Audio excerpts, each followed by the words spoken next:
Hello guys, dietitian GAAGA here, a friendly neighborhood dietitian, and today on Nutrition Simplified, we will be simplifying weight loss. When we talk about weight loss, the most common term used ever is calories. Calories. It's roughly about 300 calories. Shut up! Who told you? Ask you. Shoot! What are you saying? For food that are like this, when you want to eat it, by the time you press it, you're suffocating all the calories, they are dying. You throw it, you slap it. How will the calories still be alive? Let me tell you, the problem is that some of you are doubting Thomas. Yes, you're doubting Thomas. Your God is a calorie burner, yet you are doubting him. You eat your fufu, you be... So what exactly is this calories that is so popular? When some people hear calories, what they think about is food. Well, you are right. For other people, when they hear calories, they think about something more specific, like energy. You are also very right.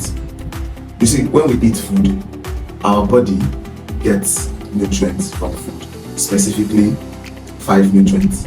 We get carbohydrates, we get protein, we get fats, we get vitamins, and we get minerals. From these 5 nutrients, our body can get energy from 3 of these nutrients, called the macronutrients: carbohydrates, the protein, and the fats. Your body produces energy from these nutrients that we get from food. Energy to help you do your physical activities, walk, talk, work in the office, do other things. Energy also when you are resting, which is called your basal metabolic rate. You don't have to be doing anything. Even when you are sleeping, your body uses energy. Your body uses energy when you are breathing. Your heart is pumping, uses energy. Digestion taking place in your body uses energy. Your body uses energy to keep you alive, basically. So energy is very, very important. And this energy that your body needs to help build cells and grow, help repair cells, help with a lot of things that go on in our body. We measure this energy in units called calories. I hope you get the point now. Let's have it. Come on, baby, let's have it. Thank you. How's it? The calories that you've been hearing about, it is the unit in which we measure the energy that we get when we eat food.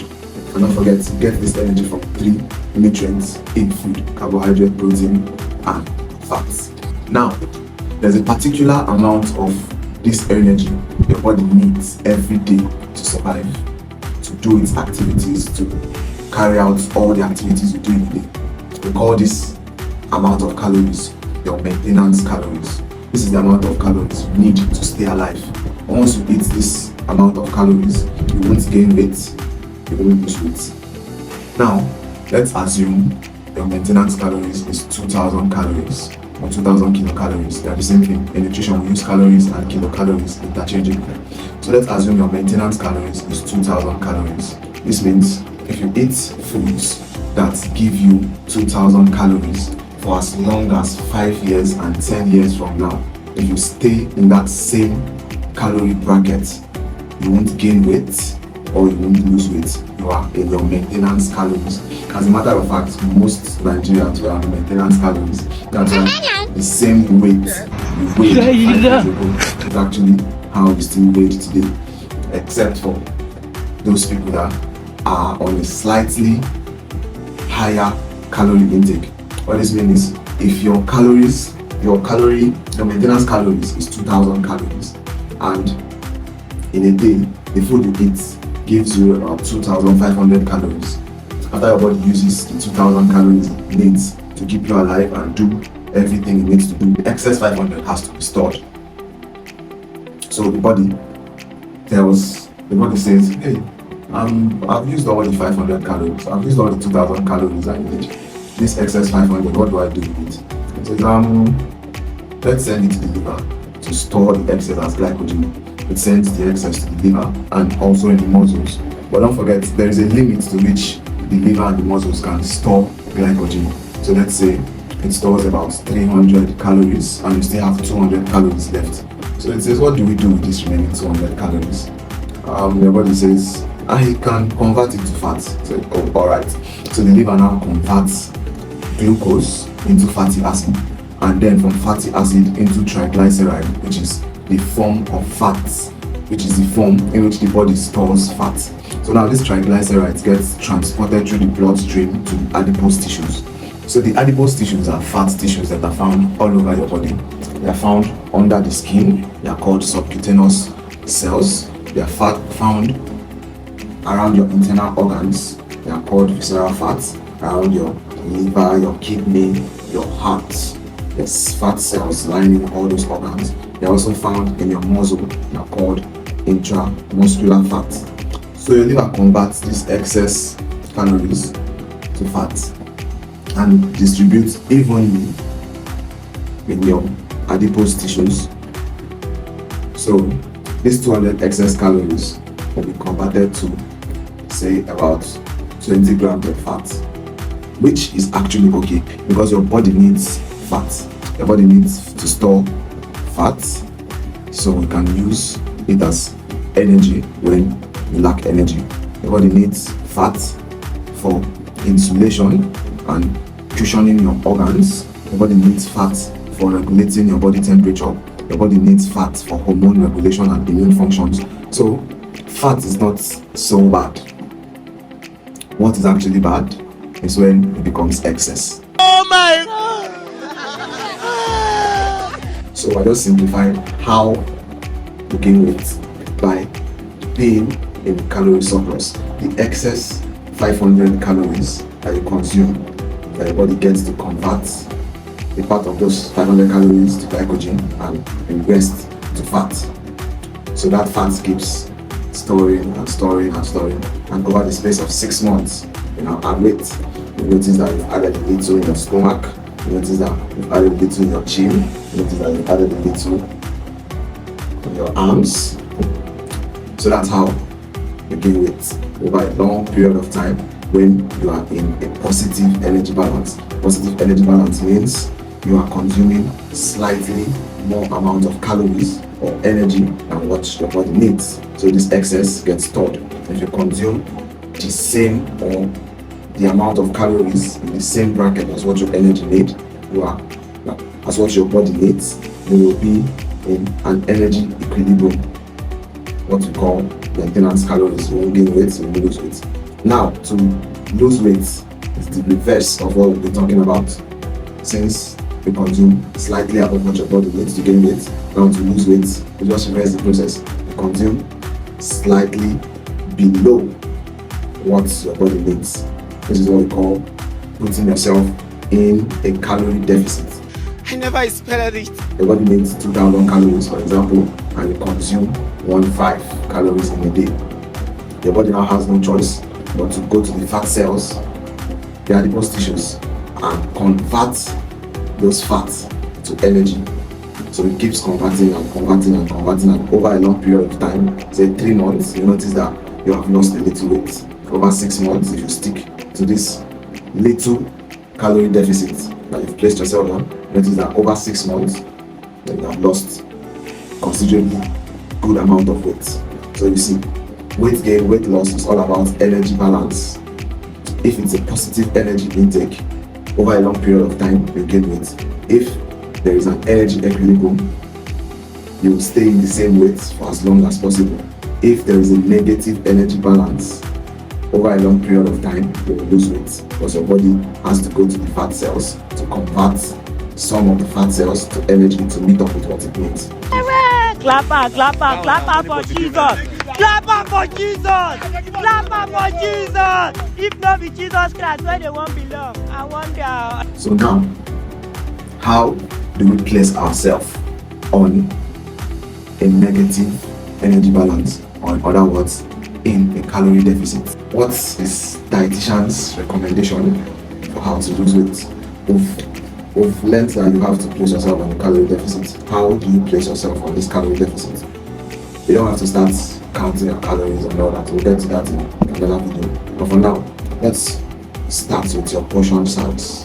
I get like this. Now enjoyment. Towards GAAGA. Any little change. Now enjoyment. Don't worry about my future. My future no dey go anywhere. Any little money. Now enjoyment. You know the amount of food you eat, the portion you eat at once. Start by reducing it by 30%.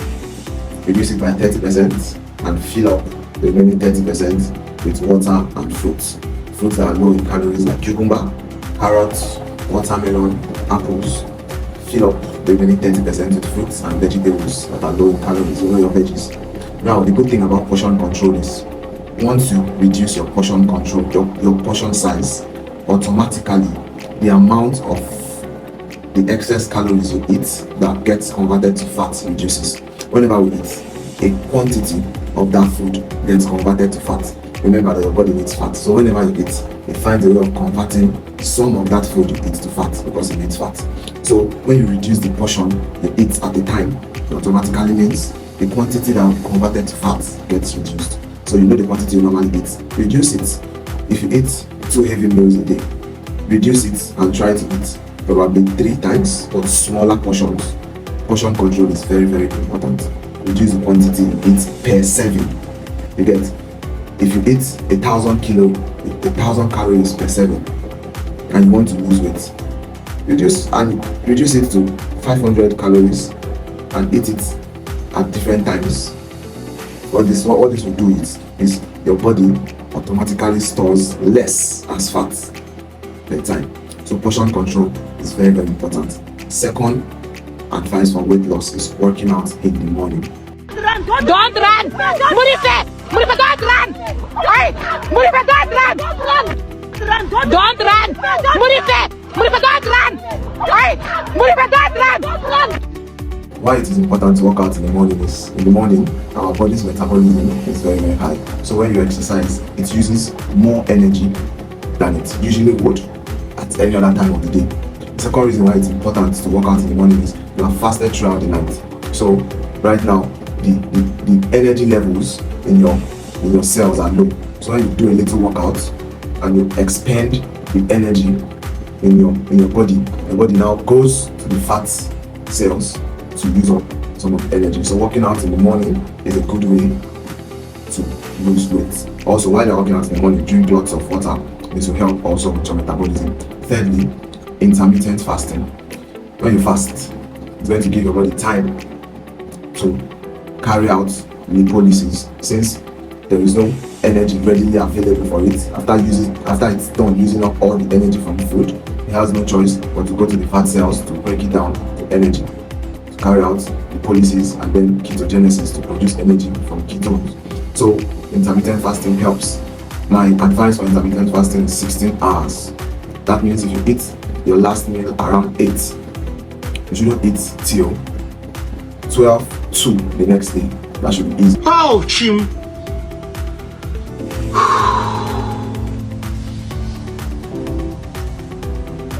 Damn. 16 hours. This will give your body enough time to tap into the fat cells, fat reserves to produce energy.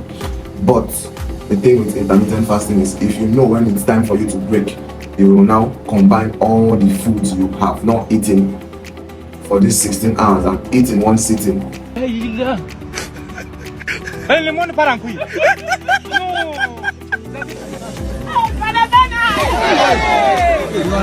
Just know that all the work you've done, all the fats that has been converted to energy for your body, you've just fed your body back all that fat. So it's like cancelling your efforts. So when you fast for these 16 hours or just fast, when it's time for you to break, practice portion control, practice mindfulness. That's why they advise you to break your fast with fruits, so that fruits are low in calories. Use fruits that are low in calories like cucumber, watermelon. That is going to fill up the space up there. So when it's time for you to eat actual real food, you won't overeat. But if you know that if you fast, you'll overeat, then don't bother fasting, because overeating will lead to excess calories being stored, and what you've done by fasting has been cancelled. Tip number 4, eat more protein. Protein helps keep you fuller for a longer period of time, and protein also increases your metabolic rate. What this means is when you eat protein, the amount of energy your body needs to digest the protein increases. So it spends more energy digesting this proteinous food compared to carbohydrates and fat. So eat more protein. Also, eat more fiber, and get your fiber from fruits and vegetables. Fibers will help keep you fuller, and the fuller you are, the less you eat. Also, reduce your carbonated drinks. This cannot be overstressed.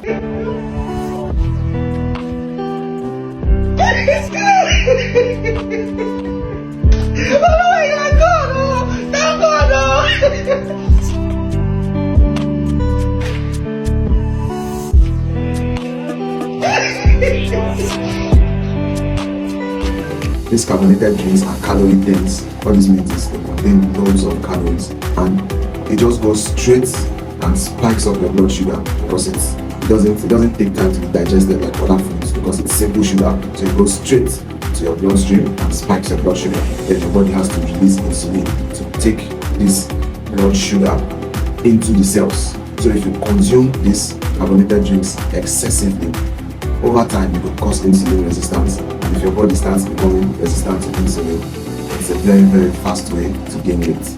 Also your pastries, reduce your pastries. If you take 3 or 2 times a week and want to lose weight, reduce it to once a week first before you work on you maybe cutting it out completely. Taking a big location, and pastries are calorie dense and they don't really come with other beneficial nutrients. It's just mostly sugar, carbohydrates. So reduce your pastries. Another important tip for weight loss is manage stress. I'm scared for my life.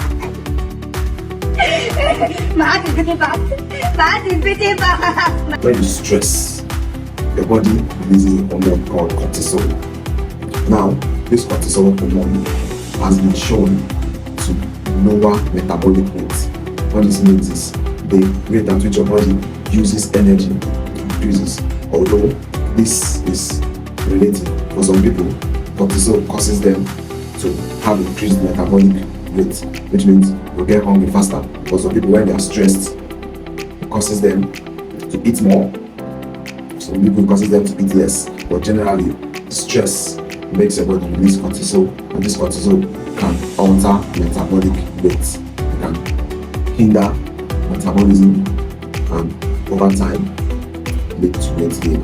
So a few tips to help you manage stress is: 1, sleep well. You can't say you want to lose weight and you're not sleeping well. When you sleep, you give your body time to de-stress and relax, and this will help increase your body's metabolism. Involved in stress-lowering activities like exercising, socializing with friends and family, listening to music, and doing things that makes you happy. Also, alcohol. You can't want to lose weight and you are taking alcohol so much. Alcohol is loaded with calories.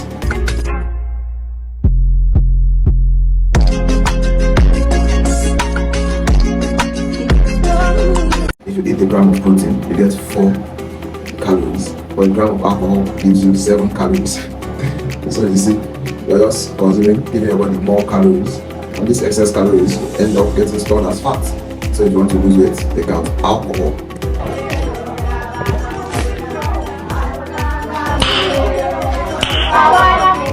Also, learn to eat slowly. A couple of reasons why you should eat slowly. Number 1 is when you eat slowly, the quantity of food you eat before you get satisfied decreases. It takes about 15 minutes for your body to release a hormone called leptin. Leptin is a satiety hormone. It's a hormone that makes you feel satisfied and full. So when you eat slowly, it makes you consume a lesser amount for you to start feeling full. You can tell that if I give you a large bowl of food here now and ask you to finish it within 10 minutes, you rush the food, you'll finish it.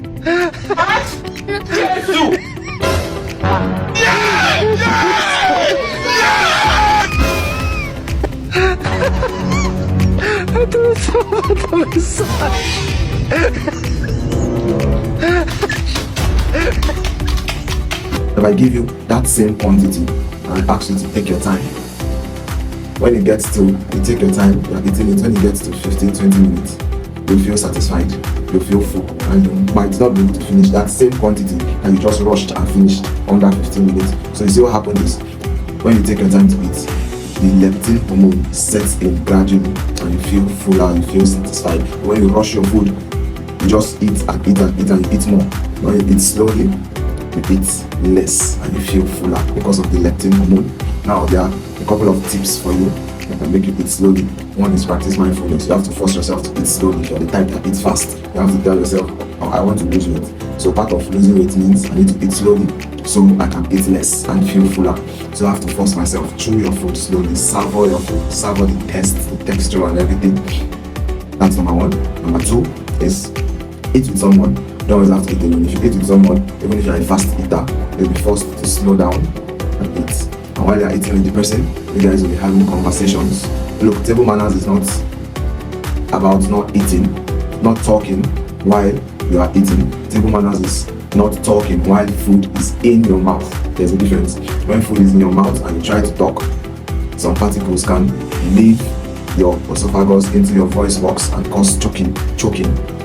So when you are on a table and you're eating with someone, you talk and you let the person talk. When food is in your mouth, you don't talk. When you are done chewing, then you talk. Then when you take food into your mouth, you listen to the person talk. So by doing that, you notice that the leptin hormone will be secreting little by little, and before you know it, you feel full. So you don't have to eat so much. Lastly, you can't say you want to lose weight and you're eating at night. Ouchie!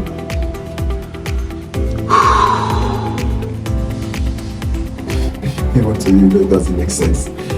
If you want to lose weight and are serious on this weight loss journey, the latest you should eat should be 8-9. This is because at night our body's metabolism is slower. Our circadian rhythm our body has been wired to use more energy during the daytime. So at night when you eat, the energy your body gets from the food, it uses very little, and the rest has to be stored as fat. So you see, it's not for that much. If you eat the same quantity of food in the daytime and eat the same quantity at night, a bigger percent of that food will be stored as fat at night because your body's metabolism is slower than how it will be in the daytime. So that is it on weight loss simplified today. I hope you've learned a thing or two. Don't forget to like and subscribe and share our channel to a lot of people that I know are in need of quality information like this. Until I come your way next time, I am GAAGA, and I am saying, don't forget to eat healthy, don't forget to stay healthy. See you guys.